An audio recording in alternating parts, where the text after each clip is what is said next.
Bọn con họ bài với nhau từng ngọc nè chung ngày mới chỉ bị đói được đi mà đây một hôm mày nó bọn con này thấy cha bằng chai vào chỉ đó bọn nó dự hôm đòn cái chai bé luôn ai mau ở đó tính tê ngày nó ọt tính này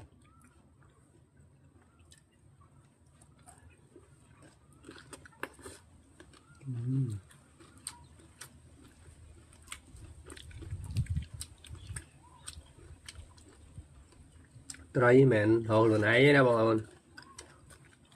còn tôi cắt rô cắt hồ nhóm ăn muối trên vì riêng nó rồi trai cầm lương bánh thấy mới tới mà ngày pi bay muối lạc lố một lỗ lá